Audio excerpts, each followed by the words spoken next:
En esta nueva aproximación al tema de la limitación del fuero militar, que fue justipreciado por la Suprema Corte de Justicia de la Nación y con motivo de una novedosa interpretación al artículo 13 constitucional, con un criterio adoptado por mayoría de 8 votos contra 2,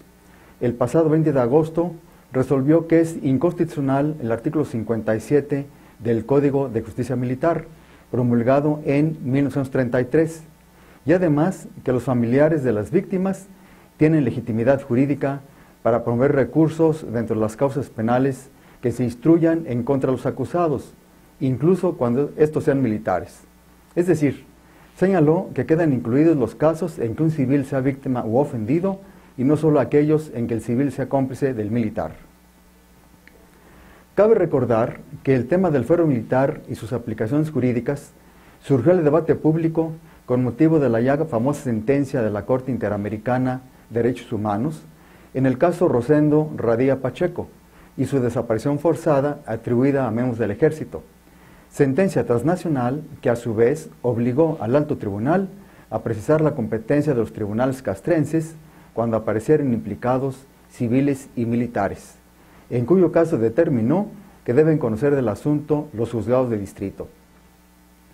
Lo que la Corte Interamericana resolvió, entre otras cuestiones relacionadas, fue la inconvencionalidad de la intervención de la jurisdicción militar para resolver los hechos relativos a la desaparición del mencionado ofendido, y determinó que los hechos debieron ser del conocimiento del fuero civil, ya que de lo contrario no habría sometimiento ante un juez natural y competente. Asimismo, la Corte Interamericana planteó la inconvencionalidad del artículo 57 del Código de Justicia Militar Mexicano, por facultar a los tribunales militares a juzgar a todo militar al que se le imputen delitos ordinarios, por el solo hecho de estar en servicio activo.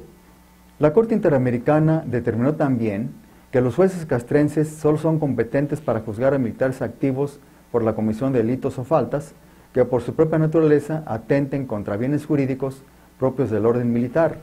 y no debe extenderse a conocer de violaciones a los derechos humanos de civiles. Durante la discusión en el seno de la Suprema Corte de Justicia, la ministra Olga Sánchez Cordero, autora del proyecto de sentencia, expuso que el artículo 57 en análisis implica que personas civiles tengan que comparecer ante autoridades militares para hacer efectivos sus derechos de acceso a la impartición de la justicia y reparación del daño, en directa contravención al artículo 13 de la Constitución. El tema de la inconstitucionalidad del mencionado artículo 57 del Código de Justicia Militar arribó a la Corte con motivo de un amparo en el que los ministros determinaron que Secundino Rubio Peralta y José Rubio Villegas, padre y hermano de Bonfilio Rubio Villegas, indígena náhuatl de 29 años, que pereció el 20 de junio de 2009 en el municipio de Tlapa de Comonfort, Guerrero, en virtud de un incidente en un retén militar, sí tienen legitimidad jurídica para promover el amparo a fin de evitar que el caso de su familiar sea desahogado en una instancia diversa a la jurisdicción civil. Los efectos del juicio de amparo y la declaración de inconstitucionalidad del mencionado precepto legal trajeron como consecuencia turnar el proceso penal contra Valentín Alejo Hilario, el soldado acusado de homicidio imprudencial en este caso, que se desahogaba ante un juez castrense, ante un juez de distrito en el estado de Guerrero. El resultado de la discusión sobre los juicios de amparo pendientes, 28 en total, sobre la delimitación del fuero militar,